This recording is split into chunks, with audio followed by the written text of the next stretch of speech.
ამერიკის შეერთებული შტატები ემზადება ღია ომისთვის ჩინეთთან და რუსეთთან. პენტაგონი გამოყოფს ათეულობით მილიარდს გადაიარაღებისა და რაკეტების შესაძენად. ხელახლა წერს ბირთვულ დოქტრინას და იწყებს მრავალ მილიარდიან პროგრამას ატომური წყალქვეშა ნავების აშენებისთვის. დღეს 5 აგვისტოს ერთდროულად რამდენიმე გადაწყვეტილება გახდა ცნობილი ამერიკის სამხედრო უწყების მხრიდან, რომლების ჯამში ქმნიან სურათს ბევრად მასშტაბური დაპირისპირების მომზადებისა, ვიდრე ეს არის მიმდინარე ლოკალური კონფლიქტები უკრაინაში და ახლო აღმოსავლეთში. პენტაგონი ამუშავებს ახალ გასაიდუმლოებულ ბირთვულ სტრატეგიას, სწორედ ჩინეთთან ან რუსეთთან რეგიონალური კონფლიქტის შემთხვევაში. პარალელურად აშშ-ს საზღვაო ძალებმა გამოყვეს თითქმის 80 მილიარდი დოლარი ატომური წყალქვეშა ნავების წარმოების გასაფართოებლად. ამ დროს კი ევროპაში საჯაროდ ისმის მოწოდება, რომ მზად იყოს საკუთარი ამერიკული მხარდაჭერისგან დამოუკიდებელი თავდაცვის გეგმა რუსეთისთან ტივდაპირი ომის შემთხვევაში. რადგან როგორც ამ მოწოდების ავტორი ამტკიცებს, მოსკოვის კინეტიკური ომი ევროპის წინააღმდეგ შესაძლოა უკვე უახლოეს წლებში ან თვეებშიც კი დაიწყოს. აქ გაჩნდა ძალიან ბევრი დეტალი იმის შესახებ, თუ როგორ გადადის ამერიკა სრულიად ახალ სამხედრო რეჟიმზე და აშკარად ემზადება რაღაც უფრო მასშტაბურისთვის. ამ გამოშვებაში თითოეულ ამ სამ გადაწყვეტილებას ცალ-ცალკე განვიხილოთ და იმასაც, რაც მათ აერთიანებს. მე ალექსეი პეჩი ვარ. მოდით ერთად გავარჩიოთ ეს თემები, მაგრამ სანამ დავიწყებთ, გთხოვთ ახლავე შეამოწმეთ, გამოწერილი ხარ თუ არა ამ YouTube არხზე, რადგან შეიძლება უყუროთ, მაგრამ ჯერ კიდევ არ გაქვთ გამოწერა. დააწექით გამოწერის ღილაკს, ჩვენ მივდივართ 300,000 გამომწერის ნიშნულამდე.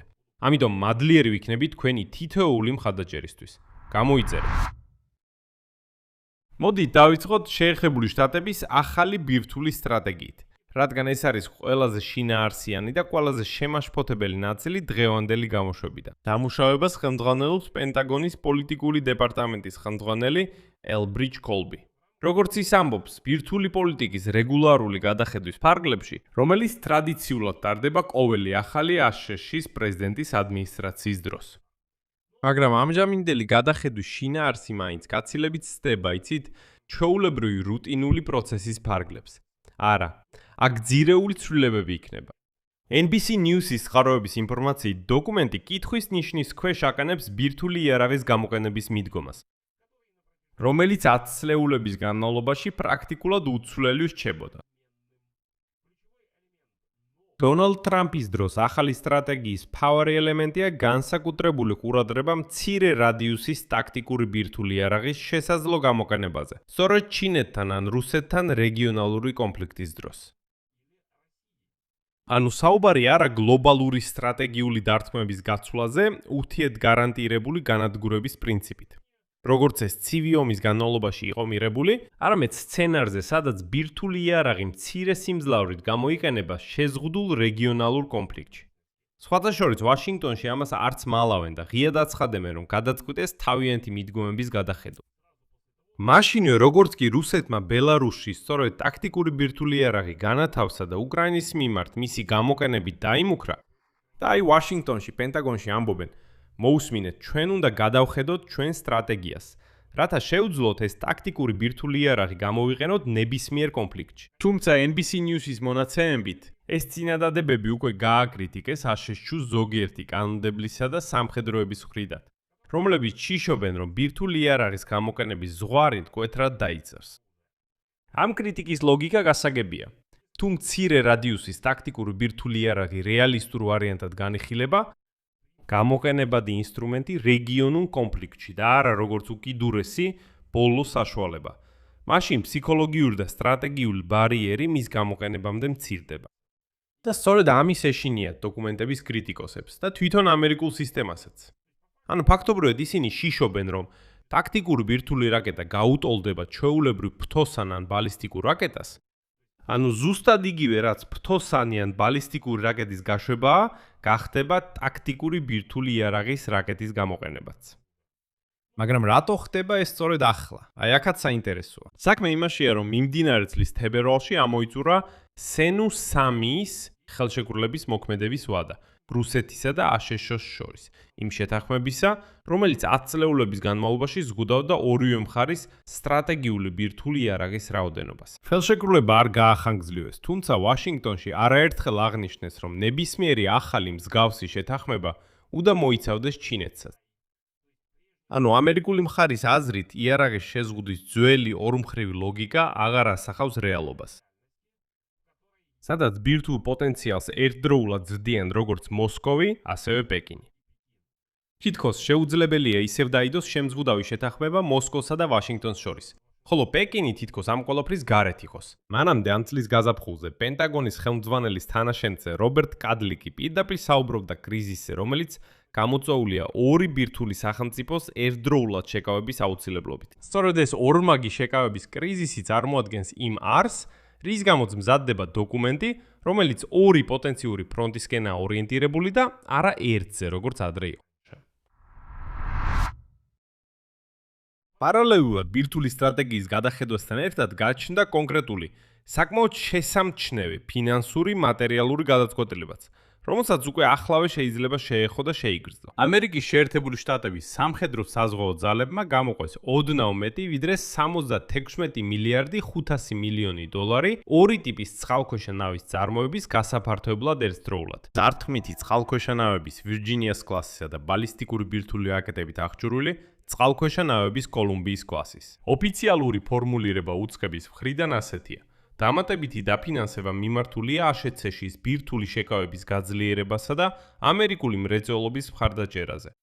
და იმ მიაქციეთ ყურადღება სწორედ ამ ორი ტიპის წყალქვეშა ნავის არჩევას. რადგან ეს შემთხვევითი არ არის და პირდაპირ კავშირშია გადახედილ ბირთვულ სტრატეგიასთან, ვირჯინია კი დარტყმითი წყალქვეშა ნავებია, რომლებიც განკუთვნილია მიზნობრივი დარტყმებისთვის. დარტყმებისთვის, დაზვერვისთვის და ჩვეულებრივი არაბირთვული საბრძოლო ამოცანებისთვის. ხოლო კოლუმბია ბირთვული ტრაიადის სტრატეგიული კომპონენტა. წყალქვეშა ნავები, რომლებიც ატარებენ კონტინენტთაშორის ბალისტიკურ რაკეტებს, რომელთა ერთადერთი ფუნქცია შეკავება მუდმივი მტრისთვის დაფარული საპასუხო ბირთვული დარტყმის მუქარით. და ორივე კლასის ერთდროულად დაფინანსება ნიშნავს, რომ პენტაგონი პარალელურად ზრდის როგორც ჩვეულებრივ დარტყმით შესაძლებლობებს, ასევე სტრატეგიულ ბირთვულ კომპონენტს. რაც ლოგიკურად ერწყმის ახალ ბირთვულ დოქტრინას, რომელიც განიხილავს როგორც ჩვეულებრივ რეგიონულ კონფლიქტს და ბირთვული იარაღის პოტენციურ ტაქტიკურ გამოყენებას, როგორც რეალისტურ და არა ჰიპოთეტურ სცენარებს. ეხლა ამავე ისტორიის ევროპული მხარეა. და ევროპა აქ დამოუკიდებლად მოქმედებს. და უკვე ყველაფერი მიუთითებს იმაზე, რომ მომავალში ევროპას თავად მოუწევს მოქმედება. აი დღესაც გამოცემა The Guardian საკმაოდ მკაცრად აღალივებს ესეთ თეზის ევროპული უსაფრთხოების შესახებ. ციტატა. რუსეთის იმპერიული ამბიციები იწყება უკრაინით, მაგრამ ამით არ სრულდება. რუსეთის პროვოკაციები და ჰიბრიდული ჩარევა ევროპულ პოლიტიკაში მიუთითებს იმაზე, რომ მოსკოვმა შეიძლება დაიწყოს კინეტიკური, ანუ სრულმასშტაბიანი ომი ევროპის წინააღმდეგ უკვე უახლოეს წლებში ან თვეებშიც კი. სწორედ ამ ფონზე ევროპული ქვეყნები, განსაკუთრებით ისინი, რომლებიც ყველაზე ახლოს არიან რუსეთის საზღვრებთან, ზრდიან თავდაცვის ბიუჯეტებს. და აი ცალკე გამოცემა The Guardian განიხილავს ახლა ევროპულ პოლიტიკაში პოპულარულ ლოზუნგს, რომელიც ასე ჟღერს. უფრო ძლიერი ევროპა, უფრო ძლიერ ნატოში. აი გამოცემა The Guardian ამბობს. მოусმინეთ, ეს ლოზუნგი შეცდომაში შეგიყვანს, ეს ყველაფერი სისულელეა. ლოგიკა ასეთია.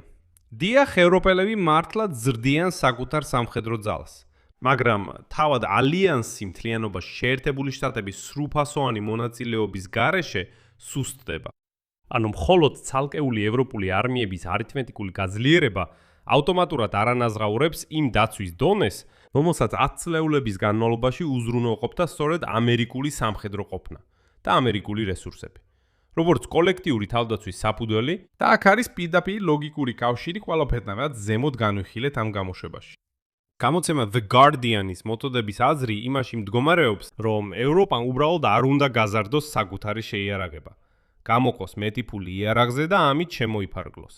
არა. ევროპამ უნდა შეიმუშაოს საკუთარი დამოუკიდებელი თავდაცვის გეგმა რუსეთისთან ომის შემთხვევაში და არ დაექმნოს ამერიკულ ავტომატურ დაცვას. ეს ზუსტად იგივე ლოგიკაა, რასაც ადასტურებს პენტაგონის გადასინჯვაში მყოფი ბირთვული სტრატეგია. თუ ამერიკული სამხედრო და ბირთვული სტრატეგია ეხლა ოფიციალურად ემზადება ერთდროულად ორ პოტენციურ ფრონტზე, ჩინეთისა და რუსეთის წინააღმდეგ. და საკუთარი ჩვეულებრივი შეიარაღების მარაგები უკვე ამოწურულია პარალელური ომით ირანთან. იმდენად, რომ ვაშინგტონი, როგორც იცით, იძულებულია უარი თქვას. უკრაინისთვისაც კი პატრიოტის სისტემისთვის მზადჩამჭრელი რაკეტების მიწოდებაზე. ევროპის დედაქალაქებს აქვთ ყველა საფუძველი ეჭვი შეიტანონ იმაში, რომ რუსებთან პირდაპირ დაპირისპირების შემთხვევაში ამერიკული მხარდაჭერა სწრაფი იქნება. სრული და საკმარისი იქნება სწორედ მაშინ, როცა ეს საჭირო გახდება. მოდით ამ სამ ფაქტორს ერთ მთლიან სურათად შევკრათ. პენტაგონი ამზადებს საიდუმლო ბირთვულ დოქტრინას, რომელიც ერთდროულად ჩინეთზე და რუსეთზეა ორიენტირებული, ფოკუსის აშკარა გადანაცვლებით. სტრუქტურა მილი საათში. მაგრამ ეს ცვლილება უკვე შეშფოთებას იწვევს ამერიკელი კანონმდებლობისა და სამხედროების ნაწილში, თავად ამერიკული სისტემის შიგნით. ამავე დროს, აშშ-ს სამხედრო საზღვაო ფლოტი თითქმის $67 მილიარდ დებს სწორედ იმ კლასის წყალქვეშა ნავებში, რომლებიც უზრუნველყოფენ როგორც ჩვეულებრივ დარტყმით ყოფნას და სტრატეგიულ ბირთვულ შეკავებას ერთდროულად. ხოლო ევროპაში ამ ფონზე პირდაპირი გაფრთხილება ისმის. The Guardian-ის გაფრთხილება რუსეთთან პირდაპირი ომის შესაძლებლობის შესახებ უკვე წლების კი არა, თვეების პერსპექტივაში. მოხვა მოწოდება შეიმუშაონ საკუთარი სრულად აშშ-ისგან დამოუკიდებელი თავდაცვითი სტრატეგია. როგორც მიხვდით, ეს თითქოს სამი თითქოს და ერთმანეთისგან დამოუკიდებელი მოვლენა ჩანს. არა, ეს არის შეთანხმებული სურათი იმისა, თუ როგორ ემზადებიან ერთდროულად უდიდესი სამხედრო ძალები სცენარისთვის, რომელიც ცოტა ხნის წინ წარმოსადგენადაც კი რთული იყო. არა, ეხლა ეს აშკარაა, რომ ეს ყველაფერი მუშავდება მთელი დოქტრინის, მთელი თავდაცვითი სტრატეგიების დონეზე. და უკვე აშკარაა, მოდით კიდევ ერთხელ გადავხედოთ, ამერიკელები ქმნიან ახალ ბირთვულ სტრატეგიას, როდესაც ტაქტიკური ბირთვული არ არის გამოყენება შეიძლება ჩვეულებრივ მოვლენად იქცეს. და ისინი ათეულობით მილიარდ დოლარს სწორედ იმ წყალქვეშა სუბმარინებში დებენ, რომლებიც როგორც ჩვეულებრივ კონვენციურ ომს, ასევე ბირთვულ ომს აწარმოებენ. და ევროპაც იწყებს გაღვიძებას და ამბობენ: მოусმინეთ, ჩვენ უნდა მოვიფიქროთ ჩვენი შეკავების სტრატეგია გაველურებულ რუსებთან მიმართებაში. საერთოდ აქ წერტილებს დავასვამ, თქვენი აზრი და დასკვნები დაწერეთ კომენტარებში ამ გამოშვების ქვეშ. გამოიწერეთ არხი, დააცკაპუნეთ ზარზე და არ დაგავიწყდეთ ლაიქის დაჭერა. თუ გსურთ დამოუკიდებელი YouTube არხის მხარდაჭერა, მადლიერი ვიქნები თქვენთვის. ამის გაკეთება შეგიძლიათ ფინანსურად, ნებისმიერი დონატის საშუალებით, ბმულებითა და რეკვიზიტებით, რომლებიც მითითებულია ამ ვიდეოს აღწერაში. ამით დასრულდა, იზრუნეთ საკუთარ თავზე, ყველას მშვიდობით.